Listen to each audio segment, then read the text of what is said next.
क्या हुआ? जब अचानक से अयोध्या में प्रकट हुए साक्षात विभीषण, कलयुग में ऐसा चमत्कार देखकर सबके होश उड़ गए। प्राण प्रतिष्ठा से पूर्व अयोध्या में कई बड़े चमत्कार हो चुके हैं, जिसमें गिद्धों का दिखना, भालुओं का दिखना, जमीन में से मां सरयू नदी का प्रकट होना शामिल है। लेकिन इस चमत्कार को अभी तक का सबसे बड़ा चमत्कार कहा जा रहा है, जिसके पीछे की सच्चाई जानकर आपके पैरों तले जमीन खिसक जाएगी। आखिर क्या है सच्चाई?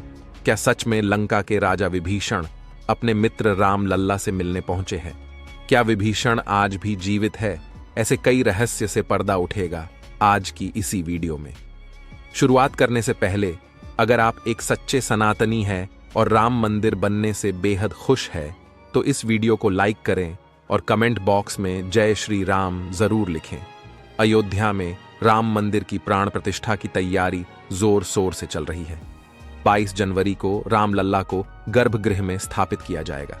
हर राम भक्त को इस दिन का लंबे समय से इंतजार था। अयोध्या में 22 जनवरी से लेकर 25 मार्च तक कई खास कार्यक्रमों का आयोजन किया जाएगा। इस बीच मंदिर के गर्भगृह के निर्माण का काम 24 घंटे चल रहा है। 22 जनवरी को राम मंदिर में राम लल्ला की प्राण प्रतिष्ठा होने वाली है। किसी भी मंदिर में की जाने वाली भगवान की मूर्ति की प्राण प्रतिष्ठा का बहुत महत्व होता है। मूर्ति की प्राण प्रतिष्ठा के बिना भगवान का पूजन अधूरा माना जाता है।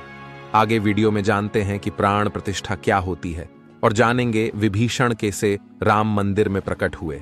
सनातन धर्म में किसी भी मूर्ति की प्राण प्रतिष्ठा बहुत महत्वपूर्ण मानी जाती है। प्राण प्रतिष्ठा मूर्ति स्थापना के समय किया जाता है। किसी भी मूर्ति की स्थापना के समय उस प्रतिमा रूप को जीवित करने की विधि प्राण प्रतिष्ठा कहलाती है। प्राण शब्द का अर्थ जीवन शक्ति और प्रतिष्ठा का अर्थ स्थापना होता है। ऐसे में प्राण प्रतिष्ठा का अर्थ जीवन शक्ति की स्थापना करना या देवता को जीवन में लाना होता है। बिना प्राण प्रतिष्ठा के कोई भी मूर्ति पूजा के योग्य नहीं मानी जाती है। मान्यता है कि प्राण प्रतिष्ठा के जरिए मूर्ति में जीवन शक्ति का संचार होता है और वह मूर्ति देवता के रूप में बदल जाती है। अर्थात अब साक्षात प्रभु श्री राम अयोध्या राम मंदिर में निवास करने वाले हैं। और जब स्वयं प्रभु एक बार पुनः अयोध्या आ रहे हैं तो उनके प्रिय मित्र व भक्त विभीषण कैसे पीछे रह सकते हैं? क्योंकि जब प्रभु श्री राम ने रावण का वध किया था, लंका पर विजय पाई थी और पुष्पक विमान के जरिए जब वह फिर से अयोध्या लौटे थे, तब प्रभु श्री राम के साथ विभीषण जी भी अयोध्या आए थे और कई दिनों तक अयोध्या में ही रुके थे। इसके बाद उन्होंने लंका का राज सिंहासन संभाला और लंका के राजा बन गए। यानी प्रभु श्री राम की भक्ति उनके लिए बहुत भाग्यशाली साबित हुई है, क्योंकि जो राम की शरण में आ जाता है उसका उद्धार निश्चित है। लेकिन क्या विभीषण आज भी जिंदा है? इसका जवाब आपको आगे की वीडियो देखकर पता चलेगा। हिंदू धर्म की पौराणिक कथाओं के अनुसार माना जाता है कि 8 महान विभूतियां आज भी सशरीर जीवित हैं, जिनमें से कुछ रामायण काल के हैं तो कुछ महाभारत काल के तथा कुछ विभूतियां उससे भी पहले के काल से आज तक जीवित हैं। पौराणिक मान्यता के अनुसार विभीषण, अश्वत्थामा, बलि, वेदव्यास, हनुमान जी, कृपाचार्य, भगवान परशुराम और मार्कंडेय ऋषि चिरंजीवियों में शामिल हैं।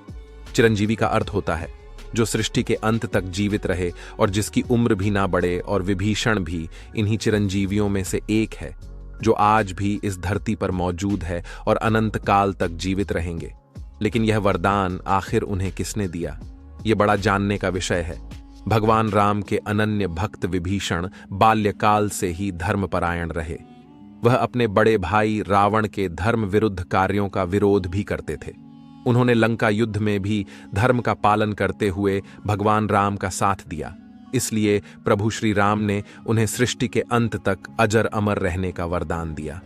जब कलयुग का अंत होगा उस समय भगवान विष्णु एक बार फिर से अवतार लेंगे, जिसका नाम कल्कि होगा। तब ये 8 चिरंजीवी भगवान कल्कि का साथ देंगे और फिर से सतयुग की स्थापना करेंगे। इसका मतलब यही निकलता है कि विभीषण आज भी जीवित है, लेकिन आखिर प्राण प्रतिष्ठा से पहले उन्हें राम मंदिर में उन्हें कब और कैसे देखा गया, आगे वीडियो में जो घटना हम आपको बताने वाले उसे सुनकर आपके होश उड़ जाएंगे। ये घटना है 11 जनवरी रात्रि 12 बजे की। रोजाना की तरह सभी मजदूर राम मंदिर के गर्भगृह का कार्य करके अपने तंबू में विश्राम कर रहे थे। तभी मजदूरों को मंदिर के अंदर से प्रभु श्री राम के नाम जाप की ध्वनि सुनाई दी। अभी किसी भी अन्य व्यक्ति को रात्रि के समय राम मंदिर में घुसने की अभी अनुमति नहीं है। तब उन्हें ऐसा लगा कि शायद किसी आसपास के मंदिर द्वारा उन्हें ध्वनि सुनाई दे रही होगी, तो सभी मजदूर रात्रि में वापस सो गए। लेकिन सुभाष नाम के एक मजदूर को लगातार यह बात खटक रही थी।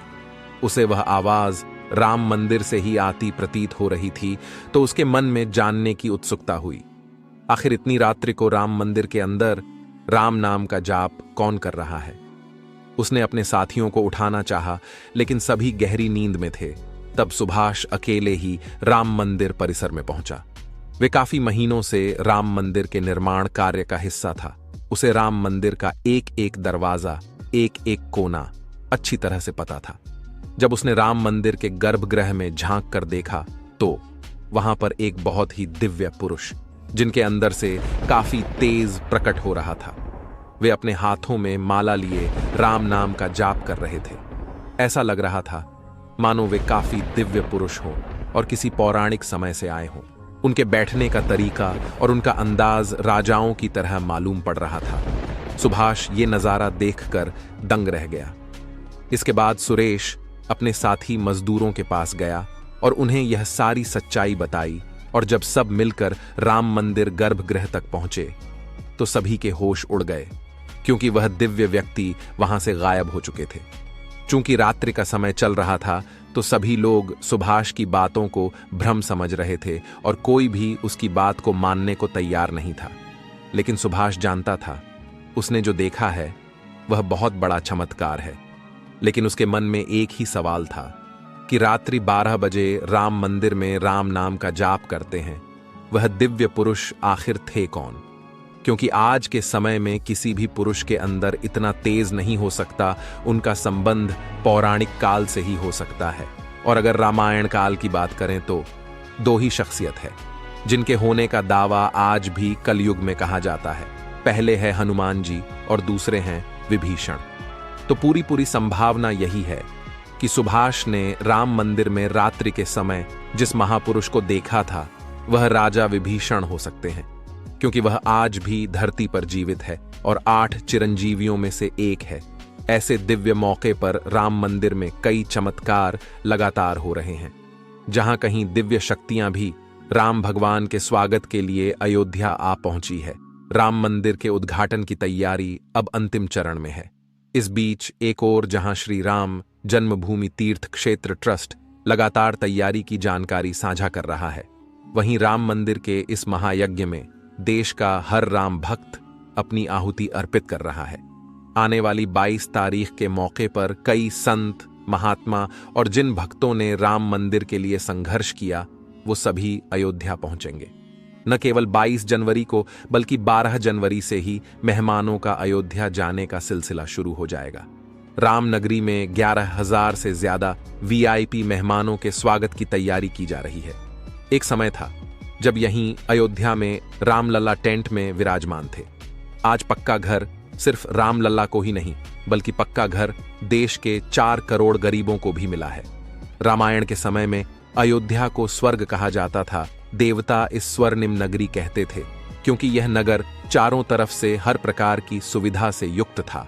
लेकिन जब मुगल आक्रांताओं ने भारत पर आक्रमण किया तो पूरे अयोध्या नगर को उजाड़ कर रख दिया। मंदिर के ध्वस्त होने के बाद कई सालों तक यह भूमि वीरान रही और किसी भी हिंदू सनातनी को इस क्षेत्र में आने की अनुमति तक नहीं थी। लेकिन पुनः प्रभु श्री राम जी की कृपा हुई। यहाँ श्री राम का भव्य मंदिर बनने के बाद यहाँ आने वाले लोगों की संख्या में बहुत बड़ी वृद्धि होगी। इसे ध्यान में रखते हुए सरकार ने अयोध्या में हजारों करोड़ रुपए के विकास कार्य किया है। राम मंदिर की प्राण प्रतिष्ठा से पहले प्रधानमंत्री मोदी ने अयोध्या में अलग अलग विकास कार्यों का उद्घाटन किया और महर्षि वाल्मीकि इंटरनेशनल एयरपोर्ट अयोध्या धाम भी लोगों को तोहफे में दिया। इस एयरपोर्ट को पूरी तरह से भगवान राम से जोड़ा गया है, जिसकी दीवारों पर भी आपको श्री राम से जुड़ी सजावट देखने को मिलेगी। इस एयरपोर्ट के अंदर घुसते ही हमेशा लगता है हम फिर से रामायण काल में आ गए हो। आपको बता दें कि इस एयरपोर्ट को 20 महीने के रिकॉर्ड समय में तैयार किया गया है। उत्तर प्रदेश सरकार की ओर से अयोध्या एयरपोर्ट के लिए 821 एकड़ भूमि मुहैया कराई गई थी। 14 साल का वनवास पूरा करके और रावण का वध करके जब भगवान श्री राम पुनः अयोध्या पहुंचे थे तो अयोध्या के घर घर में दिवाली मनाई गई थी। हर घर में दीपक प्रज्वलित किए गए थे। तो जब अब पुनः प्रभु श्री राम अपने धाम को लौटने वाले हैं तो हम 140 करोड़ देशवासी आखिर कैसे पीछे रह सकते हैं। अयोध्या में विवादित स्थल पर 500 साल बाद प्रभु श्री राम के मंदिर निर्माण और श्री राम लल्ला की स्थापना के जश्न में 22 जनवरी को सिर्फ देश ही नहीं बल्कि पूरी दुनिया दिवाली की रोशनी से जगमग होगी। अयोध्या से पीएम मोदी ने देश के सभी 140 करोड़ लोगों से 22 जनवरी के दिन अपने घरों को श्री राम ज्योति नामक दीपक की रोशनी से अपने घरों को जगमग करने का आह्वान किया है। प्रधानमंत्री ने लोगों से हाथ जोड़कर यह प्रार्थना की है कि सभी देशवासी प्रभु श्री राम लल्ला की अयोध्या वापसी के जश्न में अपने अपने घरों को दिए से जगमग कर दें। यानी पूरे देश में इस बार 22 जनवरी को ऊर्जा, आशा, आकांक्षा और उम्मीद व जोश से भरपूर एक नई दिवाली देखने को मिलेगी। ये दिवाली सिर्फ देश ही नहीं बल्कि दुनिया के उन तमाम देशों में भी मनाई जाएगी जहां भारतीय लोग बसे हैं। इसी बीच अब राम मंदिर प्राण प्रतिष्ठा से पहले राम लल्ला के भक्तों के लिए एक और बड़ी खुशखबरी है। दरअसल अब राम लल्ला के गर्भगृह का मुख्य द्वार सोने से बनाया गया है, जो मंदिर के मुख्य द्वार के तौर पर स्थापित कर दिया गया है। राम मंदिर में सोने के दरवाजे की कुछ खासियत भी है। बता दें कि राम लल्ला के गर्भगृह में लगाए गए सोने के दरवाजे पर खूबसूरत नक्काशी की गई है। मंदिर के भूतल पर ऐसे 14 दरवाजे लगने वाले हैं। लेकिन दोस्तों, जब हम राम मंदिर को बनता हुआ देखते हैं तो हमें बड़ा गर्व होता है कि हम राम मंदिर को अपनी आंखों से बनता हुआ देख रहे हैं। हमें उस स्थान पर राम मंदिर के अंदर जाने का मौका भी मिलने वाला है। लेकिन एक समय ऐसा भी था जब यहां पर हजारों कार सेवकों ने इस मंदिर के निर्माण के लिए अपने प्राणों का बलिदान दे दिया था। 1528 ईस्वी में श्री राम मंदिर को बाबर के आदेश से उसके सेनापति मीर बाकी ने गिराकर वहां एक मस्जिद बना दी। इसके बाद से हिंदू समाज एक दिन भी चुप नहीं बैठा। वह लगातार इस स्थान को पाने के लिए संघर्ष करता रहा। 23 दिसंबर 1939 को हिंदुओं ने वहां राम लल्ला की मूर्ति स्थापित कर पूजन एवं अखंड कीर्तन शुरू कर दिया। विश्व हिंदू परिषद द्वारा इस विषय को अपने हाथ में लेने से पूर्व तक 76 बार श्री राम जन्मभूमि मुक्त कराने के प्रयास किए हिंदुओं ने किए, जिसमें देश के हर भाग से हजारों नर नारियों का बलिदान हुआ, पर पूर्ण सफलता उन्हें कभी नहीं मिल पाई। 2 नवंबर 1990 को तत्कालीन मुख्यमंत्री मुलायम सिंह यादव की सरकार में कार सेवकों पर पुलिस ने बर्बरतापूर्वक गोलियां चलाई थीं, जो कि सच में एक निंदनीय घटना है। उस समय अयोध्या के वासुदेव गुप्त, राजेंद्र धरिकार, रमेश पांडेय और कोलकाता के दोनों कोठारी बंधुओं सहित अनेक कार सेवक इसमें शहीद हो गए थे। नीचे कमेंट बॉक्स में आप इन्हें श्रद्धांजलि जरूर दें। लेकिन दोस्तों, कहते हैं जो सच होता है वो स्प्रिंग की तरह होता है। उसे जितना दबाया जाए वह उतना ही तेज गति के साथ ऊपर आता है। 9 नवंबर 2019 का दिन सुनहरे अक्षरों में दर्ज किया गया, जब सुप्रीम कोर्ट की 5 जजों वाली बेंच ने ऐतिहासिक फैसला सुनाया और विवादित जमीन हिंदू पक्ष को मिली। और अब 22 जनवरी 2024 को भव्य राम मंदिर के अंदर रामलाल की प्राण प्रतिष्ठा होने वाली है। इस प्राण प्रतिष्ठा के भव्य समारोह में देश विदेश की 11,000 हस्तियों का आमंत्रण दिया गया है। लेकिन दोस्तों, कुछ राजनीतिक दलों ने राम मंदिर किस भव्य समारोह में आने का न्योता ठुकरा दिया है। इसके संदर्भ में देशवासियों का कहना है कि दुनिया में देवता और राक्षस दोनों प्रकार के लोग रहते हैं। देवता मंदिर में प्रवेश कर सकते हैं, लेकिन रक्षा मंदिर के अंदर नहीं जाते। जो राजनीतिक दल मंदिर के प्राण प्रतिष्ठा में आने से मना कर रहे हैं, इन्हें राक्षसों के साथ जोड़कर देखना गलत नहीं होगा। जल्द ही राम मंदिर आम जनता के लिए भी खोल दिया जाएगा। राम मंदिर की भव्यता, लोगों के मन में राम मंदिर को लेकर के उत्साह और साथ ही साथ अयोध्या शहर का विस्तार उन सभी बलिदानों की आत्मा को शांति प्रदान करेगा। और देश के प्रगति में भी जरूर सहयोग करेगा। हम दोस्तों आशा करते हैं कि आज की वीडियो के माध्यम से आप राम मंदिर को और उसके इतिहास को करीब से जान पाए होंगे। सभी हमेशा करते। आज की वीडियो आपको पसंद आई होगी, लाइक जरूर करें और कमेंट बॉक्स में सभी कार्ड सेवकों के बलिदान के प्रति आप श्रद्धांजलि जरूर दें। साथ ही साथ कमेंट बॉक्स में कुछ सेकुलर हिंदुओं के लिए अपनी राय जरूर रखें, जिन्होंने राम मंदिर प्राण प्रतिष्ठा समारोह में आने का न्योता ठुकरा दिया है। हमारे चैनल को सब्सक्राइब जरूर कर लें ताकि आपको हमेशा ऐसी सत्य चमत्कारी घटनाएं देखने को मिलती रहे। अभी के लिए आप सभी को हर हर महादेव।